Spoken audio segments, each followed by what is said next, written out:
Welcome to the No Clue Podcast, episode 139. I'm one of your hosts. I'm Tyler. I'm Mike. And we're back. NCAA championship has happened. Baylor Bears took it home. We're gonna go over the Final Four games. Right. The championship game right now. How'd you feel about who got to the Final Four real quick? I thought UCLA was underseeded, but they still surprised me. I'll say that. Baylor didn't surprise me. Gonzaga didn't surprise me. And who? Oh, Houston. I'll say Houston surprised me, but their side of the bracket kind of got wacky. So I guess I wasn't too surprised by any of them. I feel bad because this was my first time seeing Houston. Yeah. And I didn't watch too much of the game, but if you watched any piece of the first half, you pretty much saw the game. Oh, yeah. Yeah. Because it wasn't close. Right. And it just looked bad because Houston looked so shook. Yep. So just distraught. I even caught a couple of open shots that they honestly looked uncomfortable taking. Yeah. I was like, wow, Baylor's really just giving it to him. But now in hindsight, that's not as surprising. No, not at all. In hindsight, not at all. Right. Yeah. But the second game I watched start to finish. Mm-hmm. And thank God. Great game. Wow. A classic for sure. Yeah. Yeah. Best game. It was the best game of the tournament. One of the best games of the last couple tournaments, probably for me. There was a lot of talent. Obviously. It was all talent. It looked all talent, honestly. Yeah. Yeah. And the ending, I mean. You know what's crazy, man?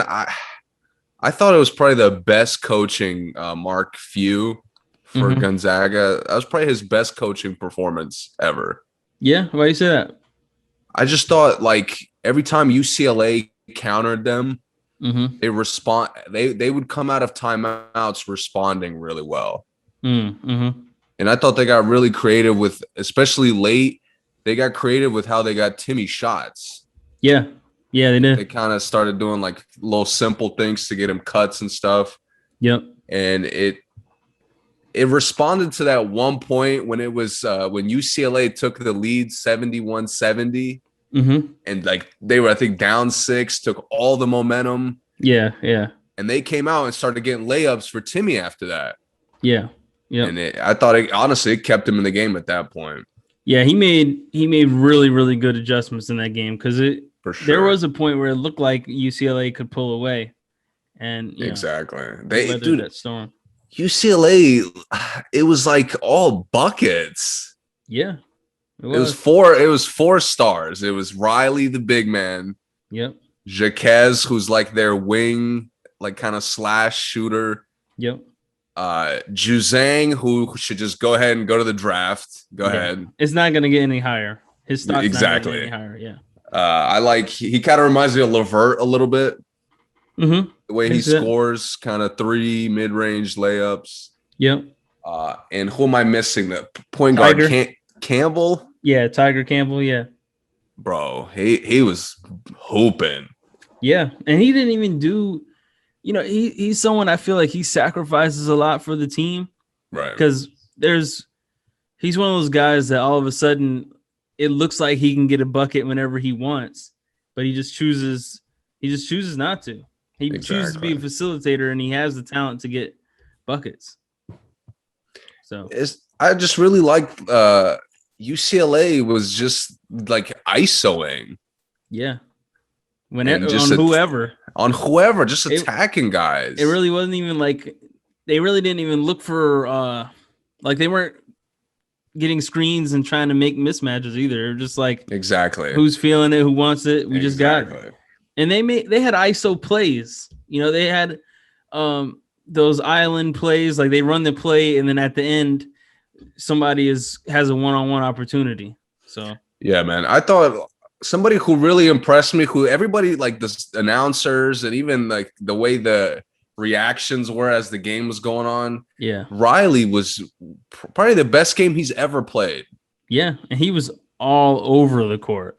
doing getting everything. blocks, getting dimes, hitting shots. Yep, the getting board. post ups, rebounding. I was like, oh my god, he was literally carrying them at one point.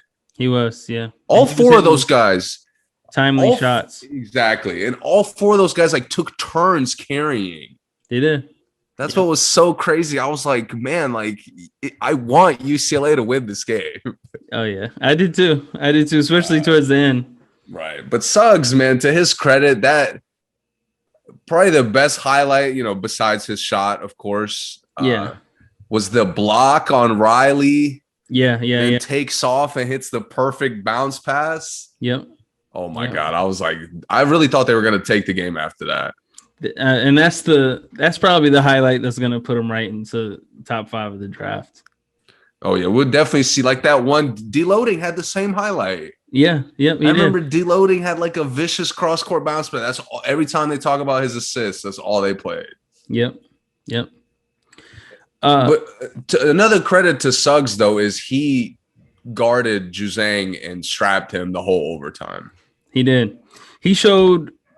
I think that game he showed his entire repertoire, all of it.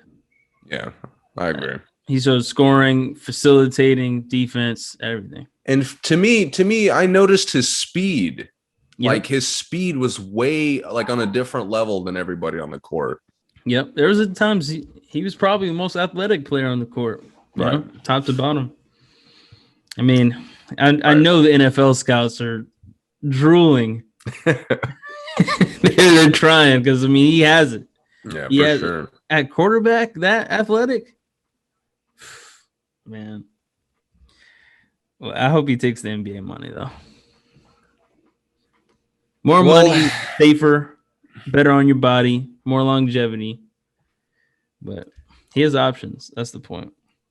All right, so he hits the shot. He does the Mamba Wade celebration. I love it. Where does it rank as far as NCAA shots that you can remember? Is it over Leitner? Honestly, because it's a Final Four game, yeah. Yeah, I think so too. I haven't seen a shot that big. Personally, to me, I remember. I take it back. The Chris Jenkins one was bigger. For sure. Yeah, that's probably the most clutch all-time NCAA tournament shot. Yeah, it is. But one shot I remember that was like a huge season shot. It wasn't a tournament shot. Mm-hmm. Was Watford beating Kentucky? Oh yeah, that bank from the wing. Yeah. A little trailer, just like Jenkins. Yep. I remember that because Kentucky was undefeated. They were just unstoppable, as you know, it's been over the years, happened a lot, but yep, it was a huge shot. Changed like the whole season, I remember. It did.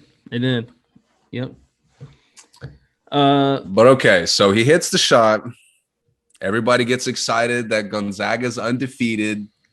This is the year an undefeated team does it. First time since, a generation ago. Yeah. And that's not what happened. Baylor is stacked, man. The crazy thing is they showed the difference between Gonzaga looking stacked and Baylor actually being stacked. Like there's some nights Gonzaga looks like they have they're like 8 deep of ballers. But then, Baylor is really 8 deep of ballers. Yeah, so I mean okay, so all the other praise we gave to defenses throughout the tournament. Oh yeah. Another level here. It was. Yep. It was just you couldn't swing the ball side to side without it being a struggle. Yep. And it was tough to watch. It was. I kind of in the back of my mind, I was thinking if Gonzaga is going to win this, Suggs has to be the second or third best guard out there at worst. Yeah. Suggs was the 4th best guard out there. Yep. Obviously Mitchell, obviously Butler. And the moment they tried that soft ass zone, Teague started demolishing them. Yep. It hurt to watch in so many, honestly, in so many ways. That's really not even it. Yeah, no, I agree. Man, Gonzaga looked overmatched athletically, completely, top to bottom, every position. Yep. That speed that I was impressed with Suggs, I didn't notice it. Nope. The Ayayi, who was kind of like fluke playing really well. Yeah. Just kind of cleaning up bad possessions all the time. He was like their Michael Pietrus that night. Was just bad. It was just bad yesterday. Baylor looked like the Monstars on them, honestly. Oh my God. They just looked like they could just do everything. Dude, it didn't matter. Nobody could box out Vidal or Vital. Nope. He had 8 offensive rebounds. I mean, he was everywhere. They were guards getting offensive rebounds. Mitchell was getting them repeatedly. Yep. Guys were getting their own rebounds a lot of the time. Yeah, that was crazy. Yeah. And so many, I feel bad for like Kispert because he looked awful. Yep. He was getting bullied out there. They look like and I know this because I went to a Christian school. They look like one of the small Christian schools that play the public school for the first time. Exactly. That's what it looked. They get worked, destroyed. Yeah. So, I mean. My God, bro. That's the thing. I talked about this all year. Gonzaga's strength of schedule is garbage. They have to stop getting number 1 seeds just because they have a good season. I know preseason they played some really good teams. They played some good teams in tournaments. But you can't only play 4 ranked teams going into the tournament and be a number 1 seed. For sure. It's nonsense. And then Baylor's in they're in the Big 12. And I mean, they got a ton of great schools. They played Kansas. Yeah. They got worked by Kansas. I remember after their COVID problems. Yep. And that's like, you need tests like that. Kansas State, Iowa State is always competitive. I want to say one of maybe Mississippi State is in there. They may be SEC. And Gonzaga's top competition is what? BYU? Washington State? Butler? I don't know, man. Something like that. Yeah. Yeah. It just, you know who else I felt bad for? Kispert was just bullied all night. Yeah. But who really got like just exposed in so many bad ways was Timmy. Timmy looked like he shouldn't have been on the court. Exactly. He couldn't guard a soul. Nobody. Forget like, oh, we're getting the pick and rolls and like we're getting this. He just couldn't guard anybody. Yep. For the rebound guys, he was too slow. For the guards, he was obviously too slow. Yep. Couldn't really contest well. Yep. Wasn't quick enough to get a charge, which, by the way, the charge in the UCLA game was enormous. Yeah. But, dude, it was what made it really bad is the Grant Hill and the other announcer just kept begging, like, Gonzaga gotta play through Timmy, like they gotta did. find a way to get Timmy. Like, yo, they made it seem like he was the answer. Baylor's hitting 3-pointers, Grant. Like, yeah. it made me cringe because like Baylor will hit 2 threes and Timmy will get they'll finally get a nice play, which will lead to like a clean open layup. Yeah. But like you're giving up 6 points to your 2. Yep. And then the other possessions, you can't even run your offense. Yep. Bro, Timmy could barely post up Mitchell. Yeah, I know. Yeah. How can you watch this game? Like 10 minutes into this game, I'm like, yo, Timmy shouldn't be out there. Yep. You got to give him off the court. And, you know, Nembhard, who was one of my favorites this whole season, I mean, he looked like a JV player. Oh, yeah. He looked like he was like a freshman playing in like he was just way too young to be on the court. He's clean, but like he's not physical enough to really pull any of his stuff off. Nope. That's exactly what he looked like. Yeah, and it just looked. I don't want to say he looked scared, but he looked weak. That's all. And like I said, I like him. He was one of my favorites on the team.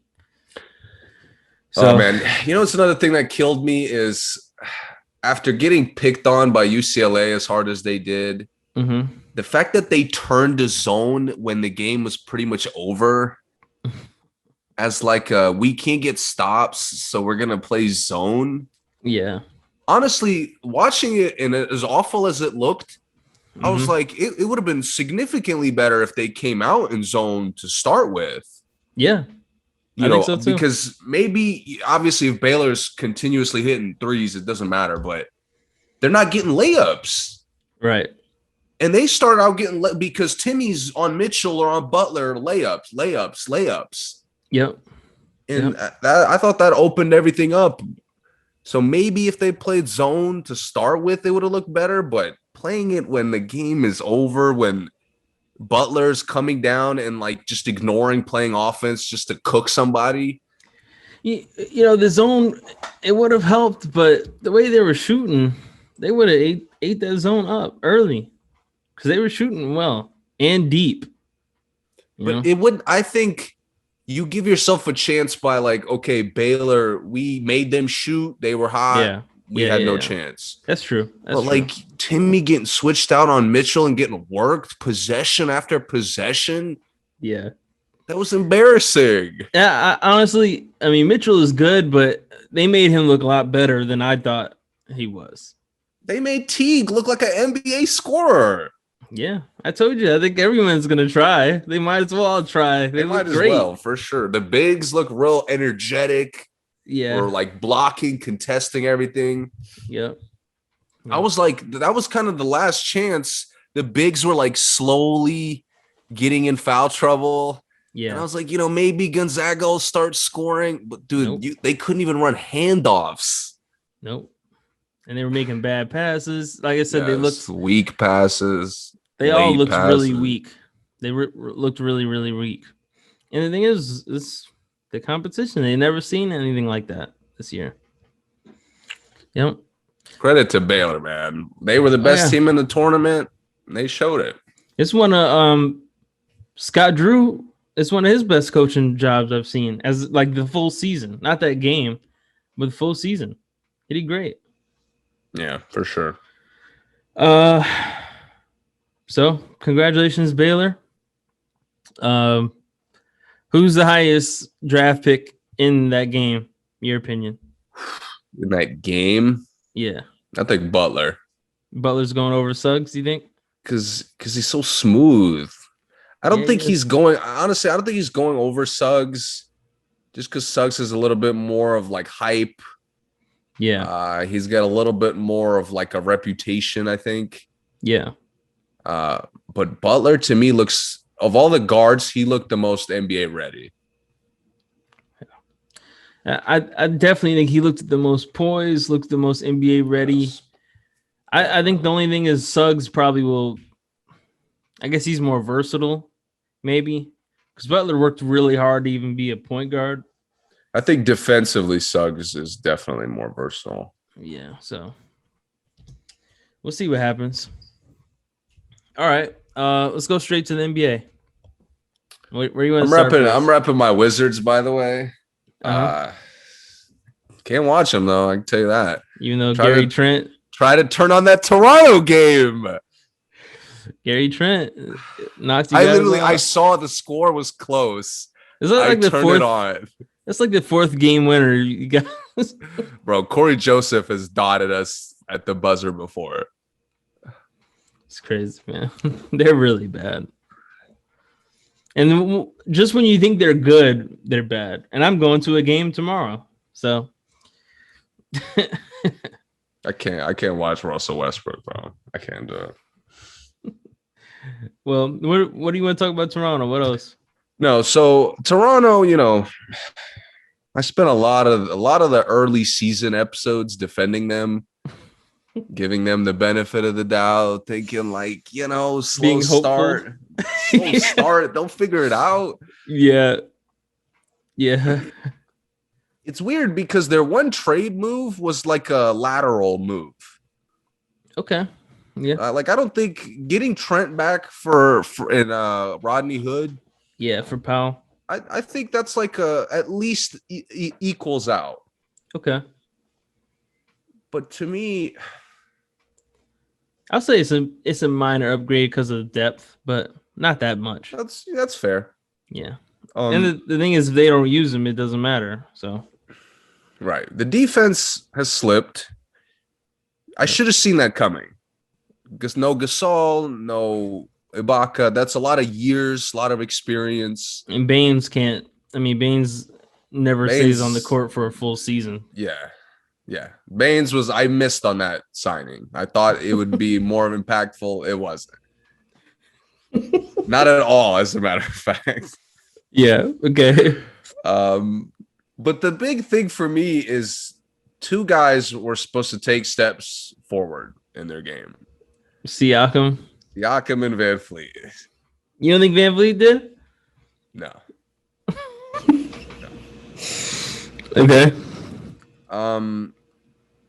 I just don't think with their defense being worse now, they're getting in more and more shootouts. Yeah. And that's not how they're built. Right. That's not how they're built. And you see it with Lowry wanting to leave. This is an organization who I praise their leadership. I praise their You think he wanted to leave? I do. He was ready to leave. I got you. Yeah. That's it. Which to me is pretty much okay, I got it. I'm out. Right. Whatever. He was ready to leave publicly. Yep. Van Fleet, he's had big games, but early in the year he was awful. Yep. And there's no good or solid game for him. No, it's not. He's either giving the Magic 50, he's giving somebody 30, or he's shooting 2 for 14. Yep. He still drives way too much, in my opinion. He's 5'10". Why is he so good at blowing past guys to the rim? You shouldn't be thinking layup. I know. Step back, just stop on the dime, even.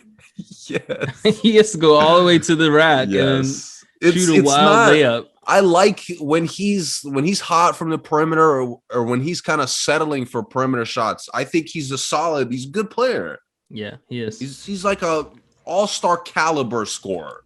Mm-hmm. But the layups, and they always have to be wild or they're going right at a giant on the way down. Yep. It's something always something like you're not Derrick Rose. Come on. He's going up like Derrick Rose, and he's got none of the insane body control. It's bad. It's bad. I'm just imagining someone telling him you're not Derrick Rose. Obviously, he's not like that, OD with it. But no, yes, he is. The attempts, just the gall to yo, there's bigs everywhere. I got this. Yeah, he does. Yeah. Bro, if you're not Russell Westbrook or Derrick Rose, I don't even like when Damian Lillard does it. Right. Because Damian Lillard will get a poster, but he'll get his shit sent 20 times to get that poster. Yeah, he does. Yep. And he never gets his foul calls. Never. Yeah. No. Why? No way. Right. But it's frustrating to me that I just thought Van Fleet and Lowry would only kind of get better with their role players kind of improving, especially the wings. Yep. And that just hasn't been put together. They traded the only person who took a step forward.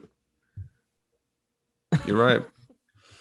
And you get to me, the most important guy who was supposed to take a step forward. Siakam. Some guys just aren't 1v1 threats routinely. Right. You gotta do something to make them 1v1 threats. It's weird that Siakam to me gets worse in mismatches. If he has someone obviously smaller than him, for some reason he can't score. Or if he has someone obviously with slower feet than him, They lock him up. It's something about like the expectation of he should score on this makes him trash. Yeah, it was like he It's picks so the weird. one move that the person who's guarding him can defend. Oh, Yeah. Kimba's on me. I'm not going to post up. I'm going to take him one-on-one 30 feet from the basket. Yeah. And I thought he would kind of cover some of the defensive problems that they would have without Gasol and Ibaka, but he hasn't. And he has no like his shot blocking ability is just because he's taller than somebody. Right. There's no timing. It's no bounce. It's nothing. Yeah. It's like he's just standing there with has better hands up. timing than him for blocks. Oh, yeah, for sure. Lowry might. I've seen Lowry catch some people. But I think this is kind of the way I see it is Lowry is aging. He's getting less consistent with kind of like an all-star type player. Mm-hmm. And the other big three members, if you could call them that, never got better. Right. So because what's frustrating is their Anunoby is better. Yeah. Boucher was like a sixth man candidate for most of the season. Oh, yeah, he got better too, for sure.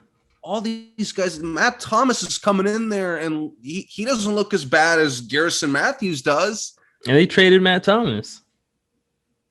I'm just saying their role players are fitting in well. Powell was probably having his best year. Yeah, no, I'm agreeing with you. I'm saying they had Matt Thomas. He started looking great, and then they traded him. To the Jazz, the best shooting team in the league. You're going to give them another knockdown 3-point.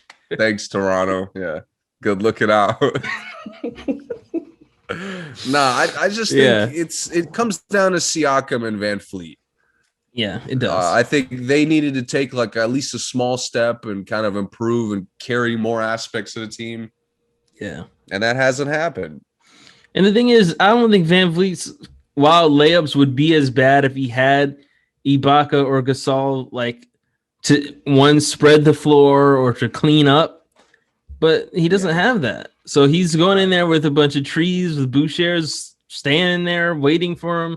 Siakam can only score from like the short corner or like the mid block. He has two options. If he's not short corner or mid block, don't give it to him. Van Vliet is running right into him, right into his man. So and Siakam, it's funny kind of when I realized this, he of course cooks the Warriors, demolishes them. But he's just not this like give him the ball and make it work. No, he's not. He's not LeVert or like these scorer guys. Right. He's not. So I'm curious what they do in the offseason because I do think they could make a move or two and kind of fix it. Yeah. But will they make it? I don't know. I think if they had one person who they could just give the ball and go get a bucket, they'd be fine with the team they have. Because I agree. They have a lot of good surrounding pieces, but relying on them to score, relying on them to be the leading scorer is just not it. They do got to defend better either way. Yeah, they do. And they need a center that they're comfortable starting.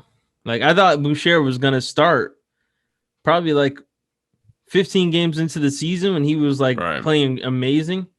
I'm like, oh, they got a good starter, and they just don't start him. They start Siakam at the 5 some nights.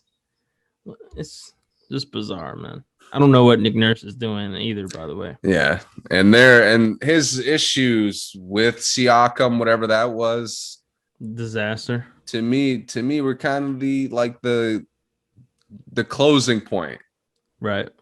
Where the season you don't really, even if you recover, you're not recovering for any meaningful reason. Yep. Okay, let me say this about the Celtics real quick. I'll be quick with this. I'm good. That's it. I'm good. Tatum, I'm good with Tatum on the team. They'll see you in the conference finals. I just want you to know that. Jayson Tatum, it's not working. Whatever you're doing, uh, he looks terrible, man. It just looks bad. And I don't care how many good games he has anymore. He can get 30 a night, and it still looks terrible. Because I don't understand how the team can be. The team right now consistently looks worse with him on the court, in my opinion. Like it now, when he's out there by himself, and it's like, you know, him, Carson Edwards, Grant Williams, Robert Williams, and Pritchard out there. Oh, he's eating. He looks great. He looks like Kobe. He looks like Paul Pierce, whoever they compare him to. But when he's out there with any other good player, it's a disaster. Kemba, I realize why Kemba's been playing all year is because he plays with Tatum on the court. Why he's been garbage? Every time Tatum's off the court, Kemba looks like the old Kemba again to me. Especially in the last, I want to say 5 games I've seen them together since Smart has been back. Smart and Kemba look great. And then here comes Tatum taking terrible shots. He thinks he's not a good 3-point shooter, man. Like I get it. He hits some threes sometimes. That's not his game. That's not his game.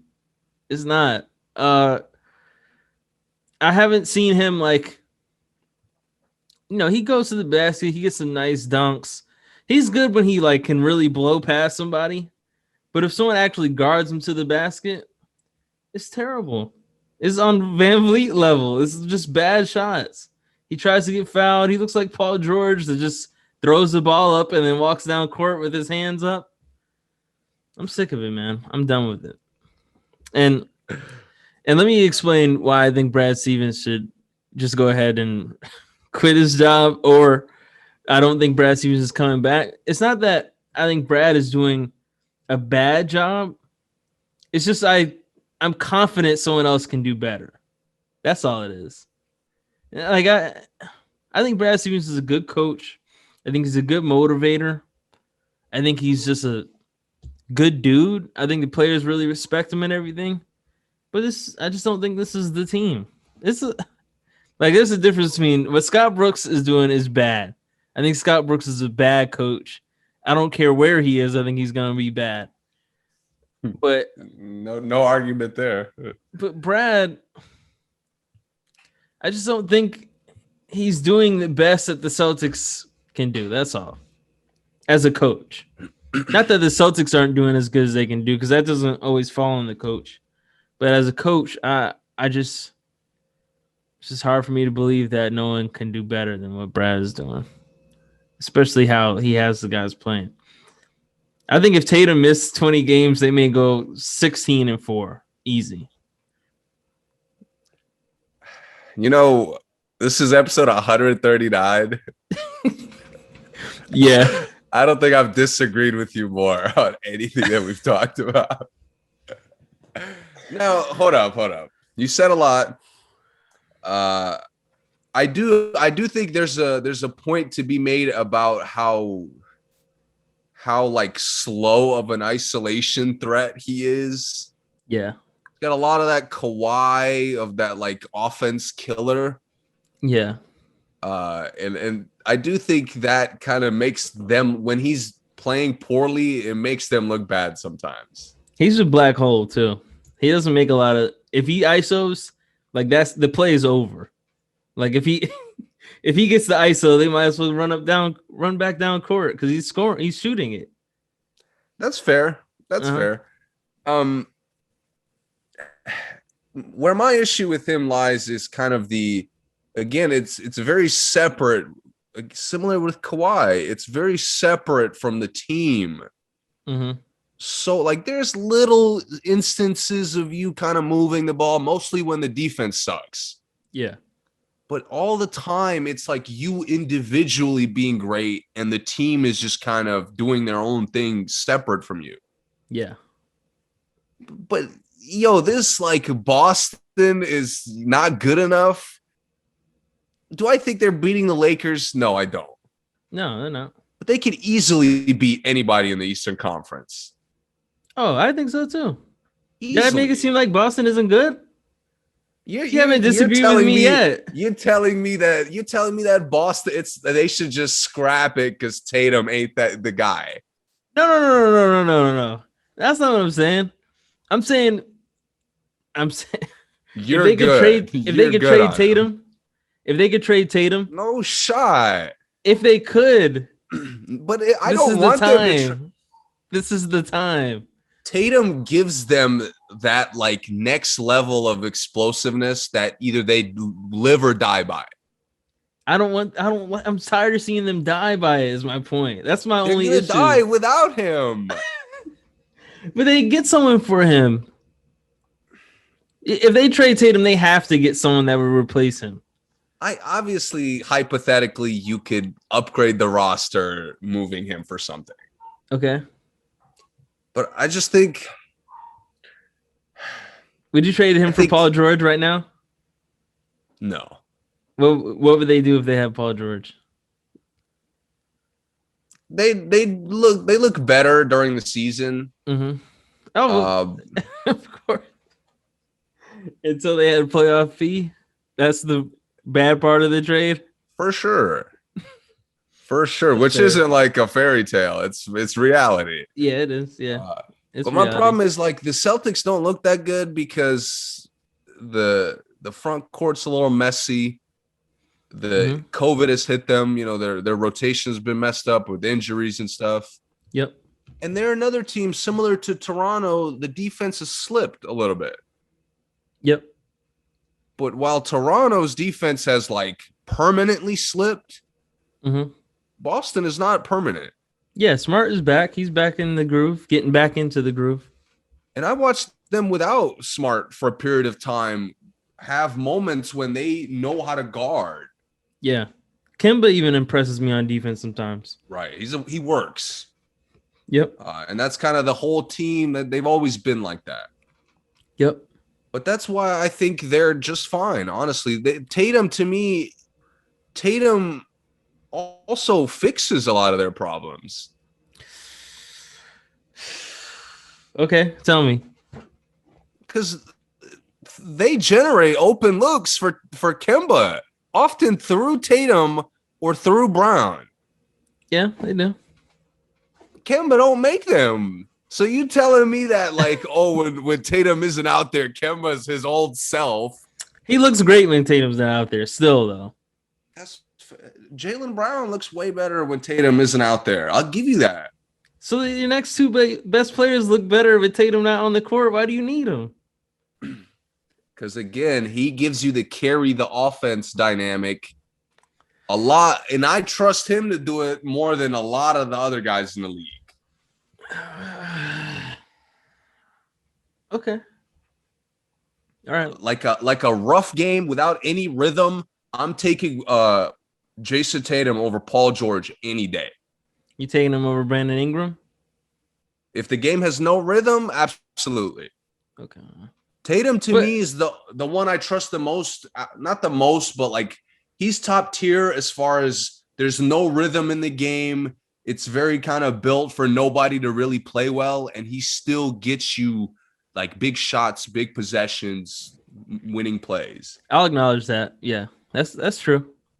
But the problem is I don't want it to be no rhythm in the game. But that's gonna happen. You have to be able to play like that. He's obviously not one of the only people because they still lose all the time. They lose because they can't go from like team basketball to individual basketball. Right. They're not smooth with that transition back and forth because they go from everybody team to individual, everybody individual, including Smart, including Brown. And then like Tristan Thompson starts getting involved in that shit. And when Tatum is on his individual run, it seems like it's the roughest transition to come back to team basketball. That's fair. I could give you that. Like Smart sometimes he'll jack threes, but once he misses like two, he's like, all right, let me get some good D. Let me try to get a layup. But Tatum is like, if he hits two in a row, oh God. Like he's jacking the rest of the quarter. Let's go, Like forget Boston. about it. You giving me more confidence in Boston now. You're done with them. I'm more on board with Boston. And I love Boston. I hope Boston does do well, but I don't think Tatum or Brad has to go, one or the other, before they're not going to win a title with this team. Not how it is. Not with this team and his staff. I'll say that. I'll tell you, if Fournier looks like bad fit type of bad, not just like missing shots. Yeah.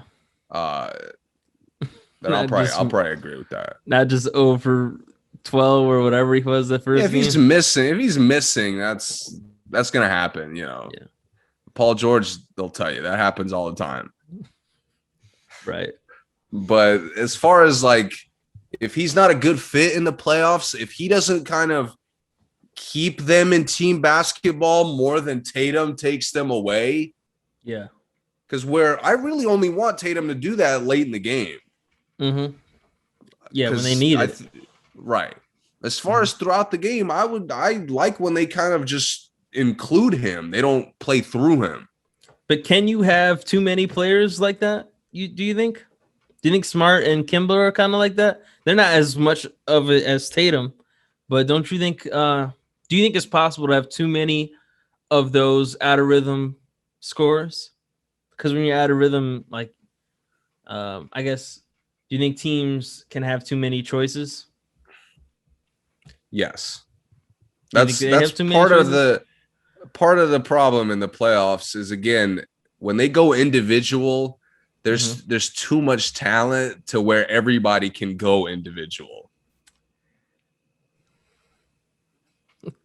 I don't see. I still don't see where we disagree, y'all. I'm not done with them. I think they have a good chance of coming out of the Eastern Conference. All they got to do, they got to include Fournier and keep Williams out of foul trouble. That's it. I'll say, in theory, on paper, in a perfect world, they're the best team in the East, in my opinion. But,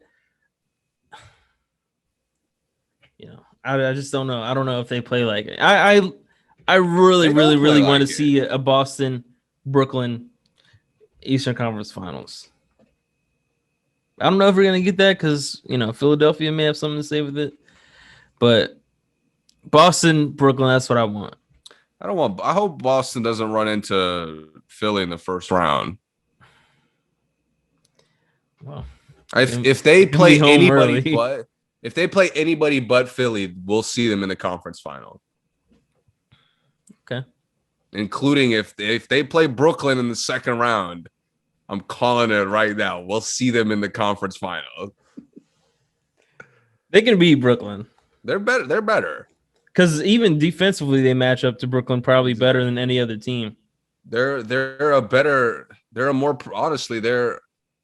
not a more perfected version, but they're like a more cohesive version. Yeah. I would say. I'll agree with that. All right. Let's move on to music. Yes, sir. All right. Where do you want to start with music? All right. So I didn't listen to any of the stuff that dropped this weekend. Lil TJ. I didn't listen to it either. I'm sorry. I wasn't interested. My bad. I didn't listen to Demi Lovato either. Neither of those. Yeah, I couldn't. I got to be in a certain mood for that. Okay. Week before. Lots of stuff dropped the week before. Week before, I caught up on the two things that you mentioned to me. Okay. The two big ones. And I'll start with Vic. Because Vic was kind of low-key, short. Yeah. He doesn't get enough publicity for his music, I don't think. I mean, I guess maybe it's his choice. I don't know. But yeah.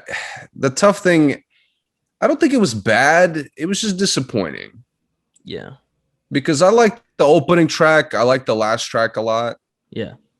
But as a whole, that whole middle part, the interlude at one point, it just drags it out. Yep. It felt really like what it does. It felt like one long interlude to me, honestly. Like the whole thing.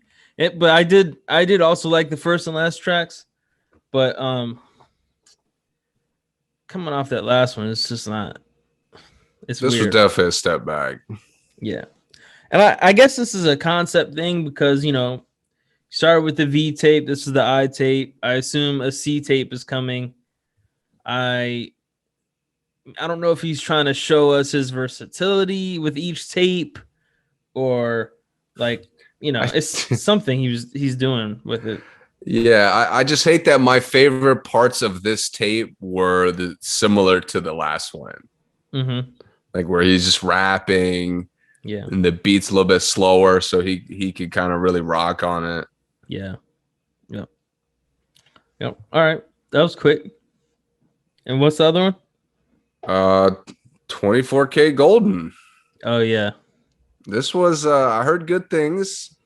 I'm not gonna lie, I was gonna let this go.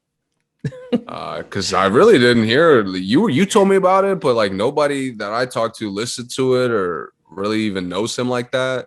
Mm-hmm.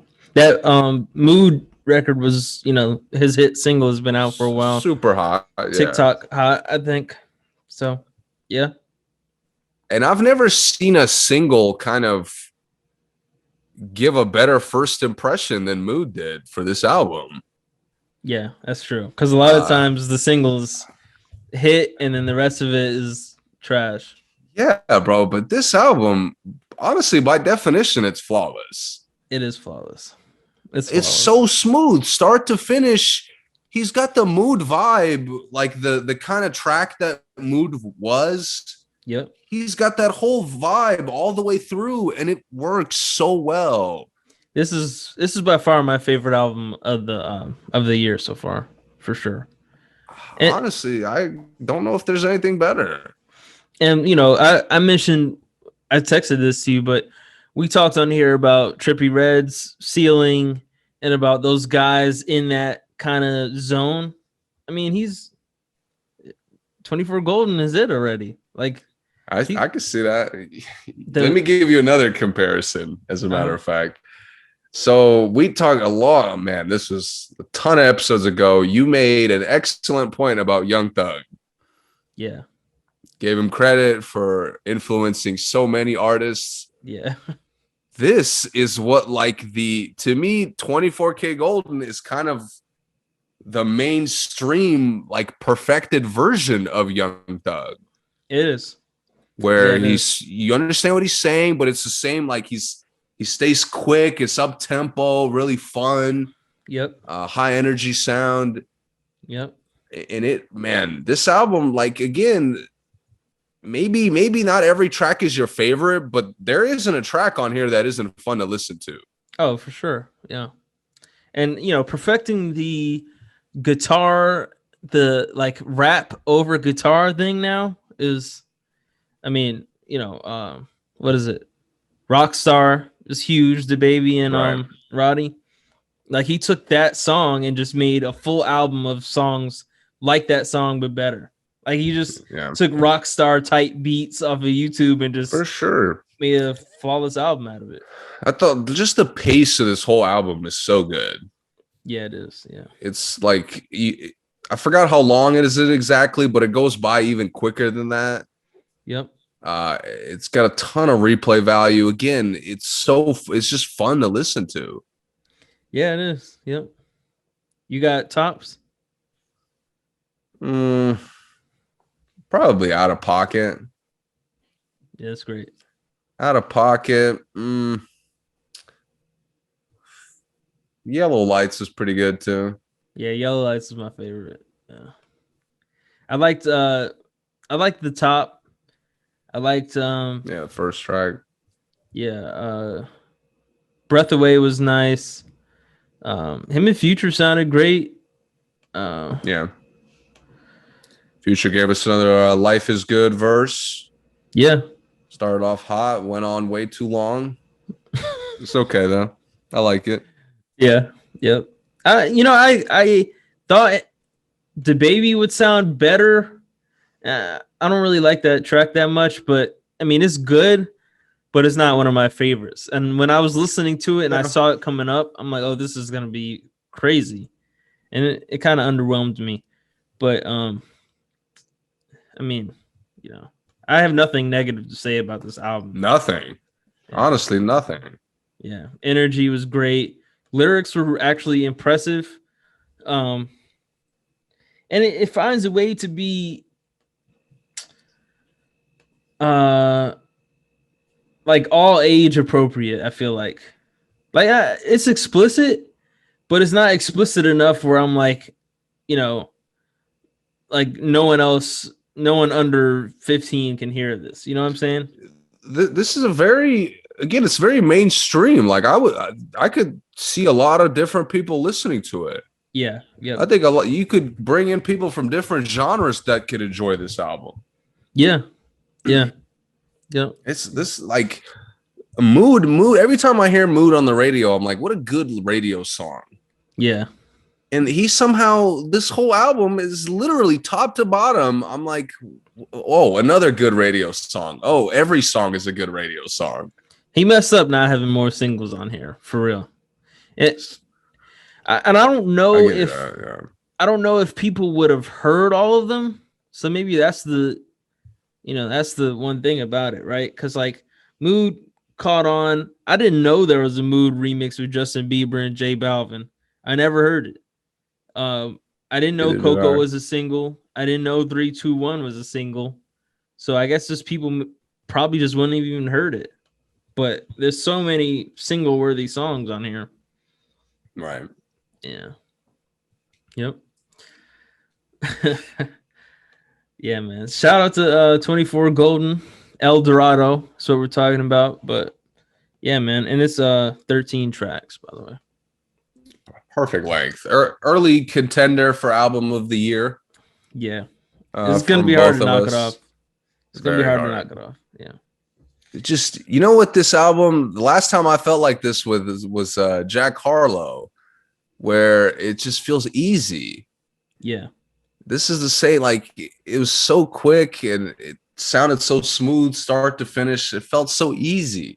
And to be such a young artist to do that. Yeah. Being such a young artist to have a pocket and have a sound that fast is impressive. Right. That's all. Yeah. Yep. All right. And I got to talk about why I didn't listen to anything from this weekend, because I had Low TJ ready to go. Oh no, I did. I was gonna get a new art in the spirit of 24KGOLDN being like a new artist that I really like. This is another kind of maybe I like him. Yeah. Nah. But instead I was like, okay, I faked on Tyler too many times. And normally I've had like, you've given me a number of albums and I've missed some, and you'll maybe remind me once and you'll kind of move on. Yeah. I was nervous because you kept coming back to this. Like I would literally forget about it and you would remind me like, yo, like, what about this? Yeah. I mean, listen, man, they're from DC. I thought it would be an easy, quick listen. And it's only like it's short, right? Like 10 songs. 10 songs. Yeah. And you like this short. Let me see. Just to be clear. October 23rd. It came out October 23rd. Yeah. So I faked for about half a year on it. Yeah. Finally got around to it. And I mean, it was better than you even said, honestly. What the hell? This is fire. Yeah, man, I'm telling you, it's crazy. They make good music, man. And we're talking about the Amanda Tape. Yes. I mean, first of all, my top of the year list would have been altered, obviously. Yeah. I might throw it in as an honorable mention next December. That's fair. But honestly, man, this album is so good. It's beautiful. It is. I just like the songs on here are insane. Yeah. Like, how have I not heard Play Fight on any like radio, Pandora, nothing? Bro, I tried to tell you, man, these guys are great. And It's Tinashe gets bizarre. disrespected all the time, by the way, for her music, but I won't go there. But yeah, man, it's Best I've ever heard Tinashe sound, by the way. me too. But Play Fight, the Wale track, I mean, those are like the blatant like hits. Yeah. Like the blinding light type hits that for some reason haven't been. I don't know why. Yeah. But there's songs on here. Count Me In was insane. Yeah. FWM was insane. Yep. And Count Me In, the remix just came out with Kiana Lede. So oh yeah. Yeah. I mean, On and On was insane. I love On and On. Yeah. The opening track, the moment was great.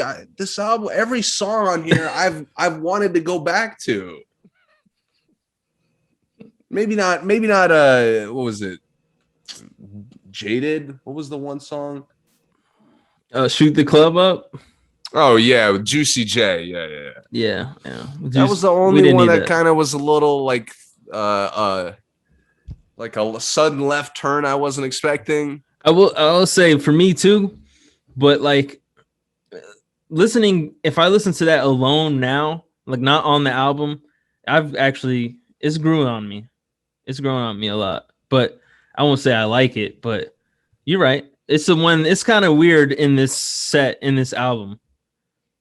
When I went Count Me In and Play Fight, I was like, I'm not listening to nothing else that dropped this weekend. Yeah. Mood Swings is great too. I mean, it's all great. It's all great. Sure. And this is the first time you've ever heard of Day? Yeah. Oh, man, you got more to listen to, man. I'll get to it for sure. Fireside is crazy. They made like a collab album. This is like 2018. They made a collab album. Wiz, Jeremiah, Vic is on there. Ty Dolla $ign. Oh yeah, I'm right at it. Yeah, it's tough. This is only 6 songs. I'm right at it. Yeah, they're great, man.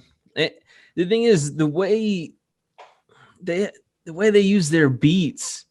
Like, there's so many artists I would just say, man, I wish they had a beat like Day. I wish they gave them a beat because, like, the bass with a lot of times they use a guitar. Like, they use guitar a lot more than most artists. And we were just talking about 24KGOLDN using guitar. They like 24KGOLDN and that crew. And even Roddy Ricch now, they use the guitar and turn like a hip hop song into a pop song. And what they does is like, I feel like they do it the opposite way. They make the song that probably would be pop until the bass comes in and now it's a hip hop song. You know what I'm saying? Yeah. And they reverse engineer that kind of music, and it's just the voice. This is great. So man. Good. All the songs are relatable too, by the way. So good, bro. Play Fight is just insane. Yeah, it's very sing-alongy. Everything. Yeah, I haven't had a song that I want to listen to that often since probably Summertime in Paris. Yeah. That I just literally just couldn't stop listening to. It's the same thing. It's crazy. Yeah. Solid. Yeah. And also their album New Religion, Hyena.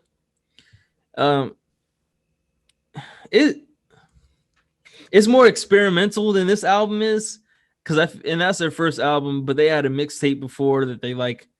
It was one of those, they came out with the mixtape and then they like re-released the mixtape songs and like added more songs, and that was the album.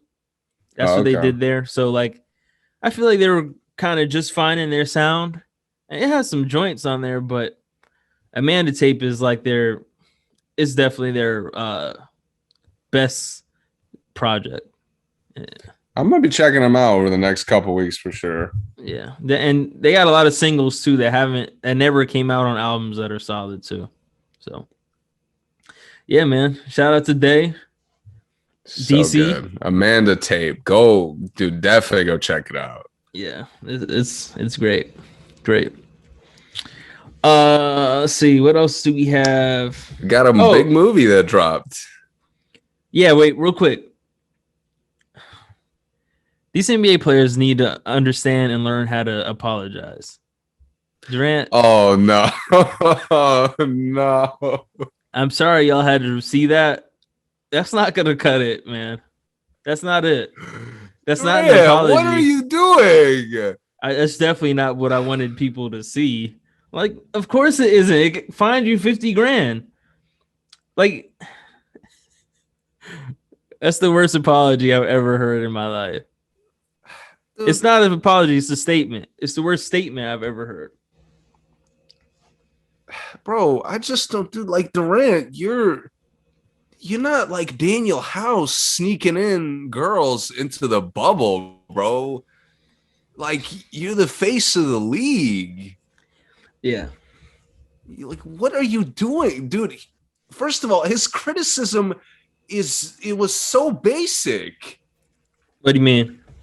Like him kind of complaining that you looked sad in the interview. Oh yeah. Like, all he did was clown you for looking sad in the interview, and he wasn't really answering the questions. But yeah, that too. But like, dude, to react to that, to just lose your mind to the point where you're trying to send out your address or get him to send his address out so y'all can meet up. Talking about his wife doesn't respect him and all that. That's way too far. That's where he snitched.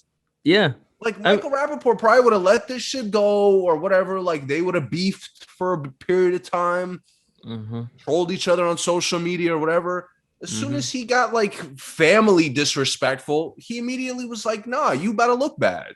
Yeah. That I mean, even when joking, that's across the line. Like, you don't joke about somebody's girlfriend, about anybody somebody's involved with like that. Like, that's, come on, man. Like, people are like, for snitching, like he's supposed to fight Durant? Like, yeah. But I don't know what other option he had. I mean, he didn't have to send it out, and I get why people were like, yo, that's a private DM. It's supposed to be private. It doesn't make it okay. Because the thing is, we can go, down the line of privacy. You could say phone calls aren't private. Like, oh, that's like saying, what was it? Tyreek Hill and his wife had that conversation. She leaked that out. Wasn't that private? We're talking to each other. I didn't know you were recording me. It's private.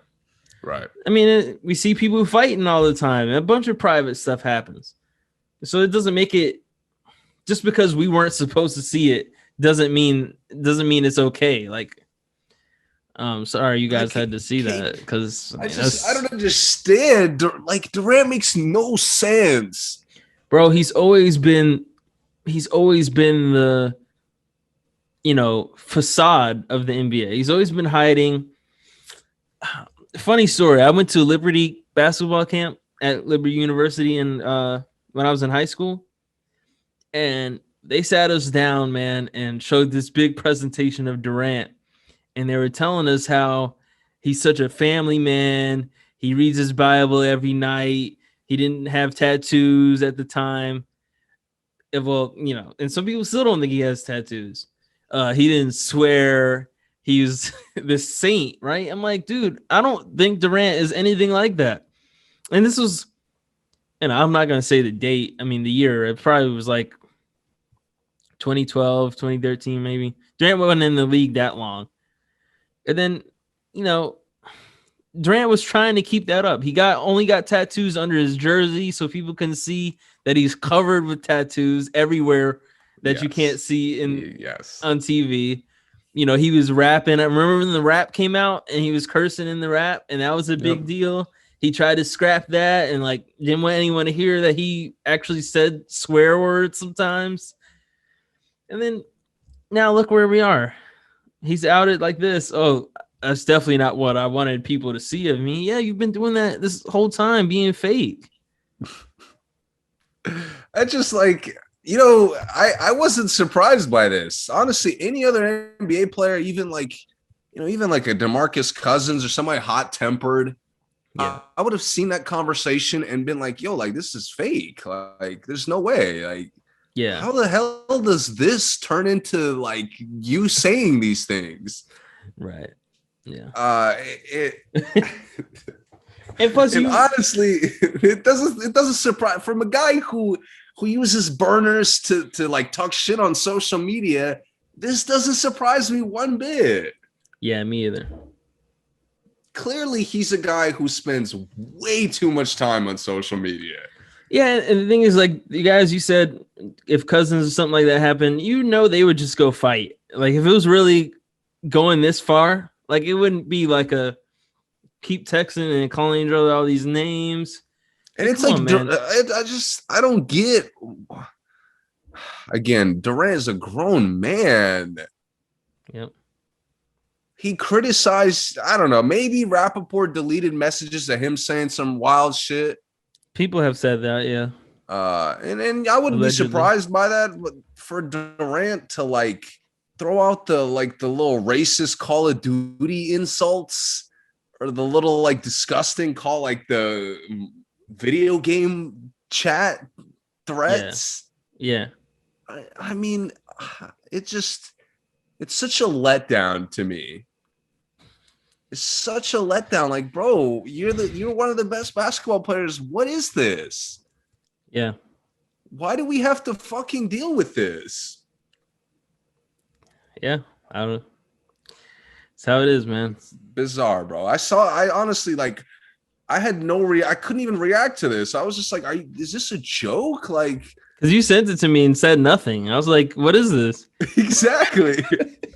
I just wanted your immediate reaction to reading it because I was speechless. Yeah, man. I didn't know what to say about it, honestly. Bizarre, bro. Yeah. And Durant's, and I completely agree, bro. Durant's apology made him look so much more trash. And even if, and listen, if Michael Rappaport didn't delete messages, it makes it look even more wild that Durant is just going off and Rappaport isn't even replying. then we got to really worry about Durant at that point. Right. And like I said, if we're talking about insults, Rappaport is like top 3, top 5. That's why I think he had to have deleted some, because no way he's taking those messages and not like I've seen how he fucking talks. There's no way. And then Durant tried to make him seem like he was the sensitive one. Like, hey man, we talk like this all the time. Now you're mad all of a sudden. Did you see that? Yeah. He's like, Rappaport's like, nah, we're not friends, bro. Right. I mean, the thing is, maybe they do, but when it comes to the wife thing. The thing is, even if we're playing, I'm not letting you that's not a running joke. Talking about somebody's wife is not a running joke. If he doesn't throw the wife in there, like it's just, I would have been more upset at Rappaport for leaking it. Yeah, I agree. It's only because he got OD disrespectful that it looks just like as disgusting as it does.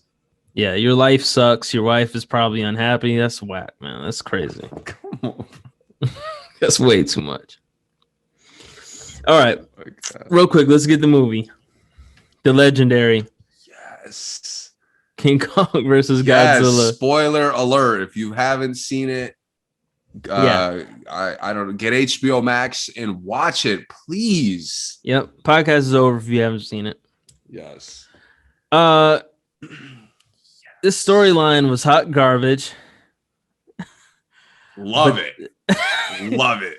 But the action was insane, man. One thing, this is one quick criticism. They have to figure out how to be consistent with how heavy they weigh. Because they'll step and it causes an indentation in the ground. But if they'll fall from a mile in the sky, get thrown or push each other down, and it just knocks one building over. Yeah, look, for those, you have to turn off your brain for this movie, first of all. Because it's Godzilla versus Kong. If you're coming into this taking it too seriously, you're probably not going to enjoy it. Yeah.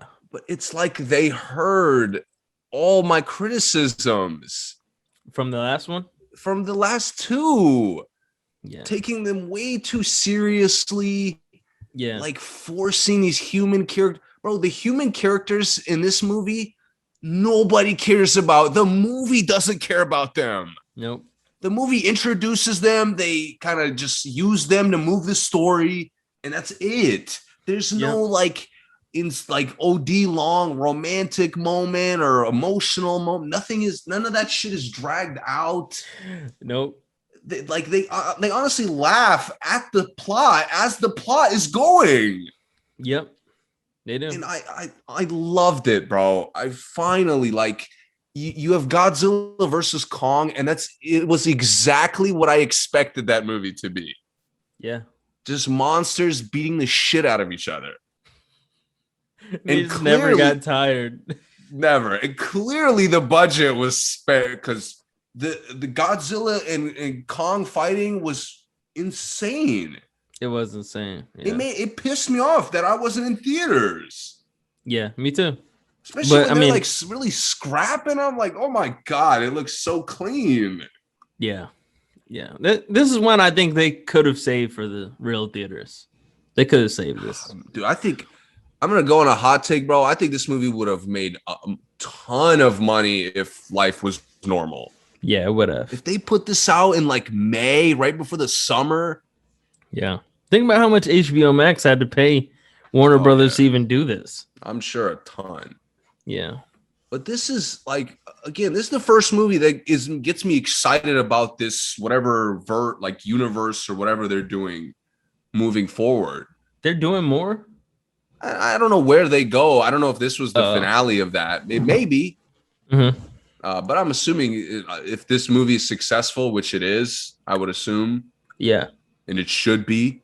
Yeah. I'm assuming they're going to keep it going with other creatures and stuff. But yeah, again, this movie, the plot is dumb, like on purpose. Yeah. Like the villain here is Mecha Godzilla. I hated that. I'm not gonna turn your brain off. Like again, I hated that. So dumb. It's don't get me wrong. The villain, like the human, it's the same shit as the last movie, but in this one, they don't drag that out. They don't take it seriously. Yeah. They just use it as an excuse for Kong and Godzilla to beat the shit out of something. The one last time, the one was the storyline made it worse because like they really didn't need to use like giant moths to do what they were doing. Yes. Like this time, believe it or not, I get it more. Like I understand it more in this one than I do in the King of the Monsters one. That part of the I like that this movie, while the plot is dumb, it's very basic. It is. Yeah. And this movie kind of leaned into sci-fi a lot more than I thought it would. Yeah, me too. Having like a home, again, spoiler alert, there's like a inner core world or planet or something. Yep. That Kong is really from or something like that. And I thought that was like, even though it made no sense, they didn't drag out like the scientific explanations for it. They just zoomed in there. Yep. They had a good excuse to bring Kong and made sense for why he's there. Mm-hmm. And the movie moved to make the title make sense. Yeah. And that's exactly what they did. That's all. My favorite part, of course, is Godzilla versus Kong. Yep. I don't even remember anything else because I don't care. And I shouldn't care. I'm with you 1,000%. I loved it, man. Again, it's Fast and Furious with monsters. Like it's not that dumb. Okay. They're not like insanely dumb, but just simple, fun. I'm mad I didn't go to theaters to see this. Yeah, man. Well, I had the luxury of seeing it in that kind of atmosphere, and it was vicious, man. It was. Even the sound effects were on point. So the budget was definitely out there, especially with all the CGI. For sure. In this movie, like, not only did they get the fight, like the fights look great. Yeah. They had Kong really fighting like an underdog. Mm-hmm. Like Kong was a little bit more scrappy, a little bit more of like his hits were a little bit more impactful a lot of the time. Yeah. And I loved that, man. They really made you root for Kong, especially when he was losing at one point. Yeah, and it showed that he had a slight intelligence factor that Godzilla didn't have. I'll take it. Yeah. He could communicate. Again, he's similar to Godzilla with the Stranger Things girl, which was super dragged out, thrown in this movie for no reason. Okay, it was real quick. That's fine. But in the other movie, it's dragged out. Here, Kong has a connection with like a girl that comes with them. Yep. It's super quick. Mm-hmm. It's never dragged out. It's literally there for a couple cute moments. Yep. It's like, okay, yeah, that's what we're doing. All right, let's do this. Which, by the way, as a subtle difference, because they always team Kong up with like a actual woman to make it romantic. Yeah, which is weird. Making it a kid, I thought, made it a lot cuter, a lot more of like a better emotional moment towards the end. Seems more realistic to me too, and like exactly. I think primates like to protect the younger people. So first time I've ever liked Alexander Skarsgård in a movie. By the way, I've never seen anything else that I liked him in. He's the Tarzan, awful. Oh yeah. What else? I don't even remember him in that much. Right. Yeah, I don't either. Because I was trying to think, what have I seen him in? Just Tarzan, I remember. Here, he's kind of like a textbook, like nervous science guy. Yep. But I just nobody tries too hard in this movie. Yeah, they don't need to. And the other thing is, I didn't feel like I didn't feel too anxious, like it was taking a long time to get to the fighting. Even in King of the Monsters, I felt like it took a long time. Like I was like, all right, like let's fight now. I want to see some action. And this didn't. How the story was moving, I didn't feel like I was waiting too long for action. That's what I mean. Yeah. Yep. Man, anything else? This was. I'm happy I got HBO Max. Oh yeah, me too. Yeah, and there's more coming. I gotta get a theater now. I'm trying to think what's the next really big thing coming. Is Mortal Kombat count? Mortal Kombat looks lit. Like I may not like it, but I'm definitely gonna watch it. The effects look great. Oh, we gotta react. Space Jam trailer. Bro. I will say they got me curious enough to like. I'm excited to see it. Yeah, me too. Me too. The trailer wasn't like, oof, like I don't know. I don't have any further things than I already told you in private. I hate that Don Cheadle is really Don Cheadle. I mean, I guess he's not, but I hate that you can't have a real actor in there and it not be who the actor is. That's crazy. Bill Murray was Bill Murray in the last one. I forgot the other guy's dude who was supposed to be like Jordan's manager. I mean, he's really an actor, but I feel like yeah, I know you're talking about. But he wasn't Don Cheadle. That's all I'm saying. Like Don Cheadle is the most accomplished actor in the movie, and we're supposed to pretend like he's not Don Cheadle. Yeah, I thought the Monstars looked cool. Yeah, they do look cool. I like how they all have like different powers and stuff too. Yeah. LeBron is pulling off so far. It seems like LeBron is pulling off that like awkwardness that MJ managed to pull off. Yeah. He seems to be pulling off the vibe just from the clips that they showed us. So, well, the thing is, at least LeBron actually has like a really good sense of humor. Like we've seen LeBron dancing funny. We saw the Harlem Shake video. Bro, I hope this is such a. I think this movie could be so much better if like LeBron really pokes fun at some of his own shit. Bro, you made the perfect. If they make that meme of him like getting mad at JR, dude, if he gets mad at one of the Looney Tunes like that, I would cry laughing. That would be hilarious. They gotta do that. Oh my God. I'm trying to think. I'm sure there's a lot of other things. I love the Lola being D Wade. I love that. To throw it in the lob. Yeah, I love it. Perfect. Yeah, that's what I'm saying. Like, I need the LeBron little like career highlight gems. Because even in the last one, that was kind of cool because they knew who Michael was. So like, I like that in the movie. If Lola does that because like she saw that, I like that. Like I like if they try to copy because they're playing with LeBron because they're having fun. Yeah, that'd be cool. I'm not sure how I feel about the plot yet. Still, it's similar to Godzilla versus Kong, man. Just don't drag it. Yeah. But the only thing is they have the other one to compare. Like that plot was good because people still use that. If the aliens came and we had to do something, what would we do? Right. Like that's still a thing. Now it's like if Don Cheadle takes your son and you need, you know what I'm saying? Like that plot is kind of.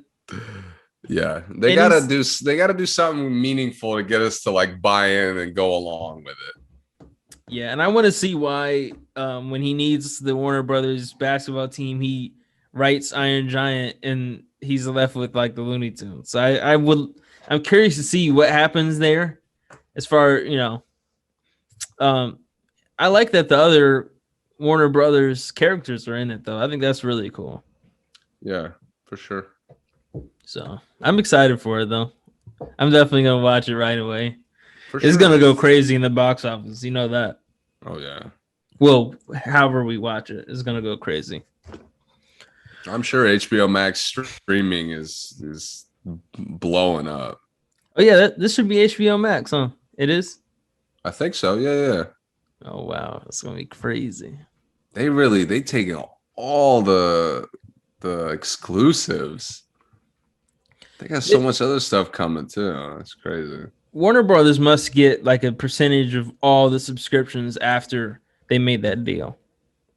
They have to. I would assume. Yeah, because there's no way you release Godzilla versus Kong and Space Jam and you're not taking any money home. Like, there's no way. Right. There was something else I was gonna say about movie. I want to say it was about movies too. I can't remember. I haven't seen anything else. Prayers for DMX. He OD'd apparently, and he's on life support. I've heard reports he was off. I saw that one he was off. Then I saw some he's in a vegetative state. They're not sure what's gonna happen next. We're both DMX fans. Man, it's just bad, man. He dealt with the drug thing for a long time, on and off. I thought he was in an off stage at this point.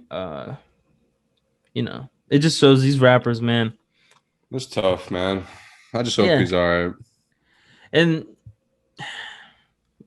they can't be left alone, I don't mean that in like a rehab way. I mean like they need a support system. Everyone does.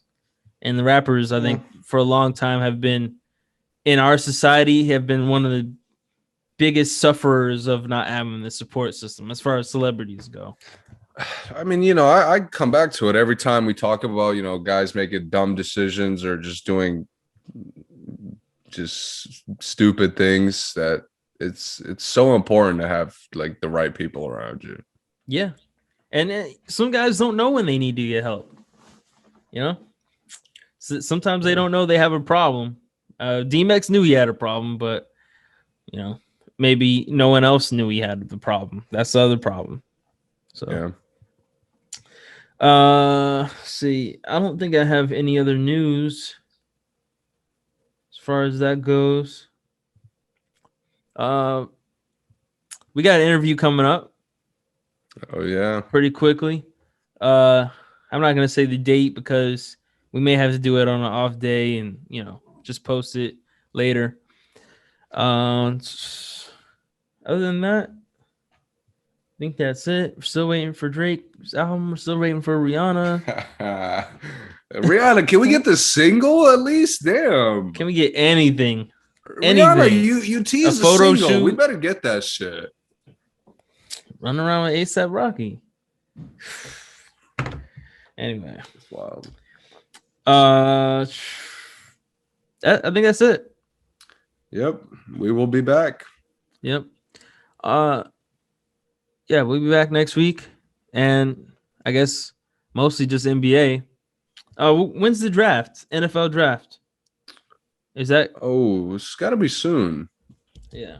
I don't know if it's. I'm not sure if it's this week, but it's a big draft, man. A lot of quarterbacks. Yeah, we'll either preview that or recap that whenever that is. Oh, didn't the Jets just trade Darnold? Oh yeah, We're not gonna talk about that. it's good. It's a good move for Darnold. I'll say that. Yeah, Carolina, night and day better as an organization than the Jets. Oh yeah, for sure. All right, we'll be back next week. Until then, see you guys later. Subscribe, follow No Clue Podcast on Instagram, merch, all that good stuff. You know how that goes. And we'll see you guys later.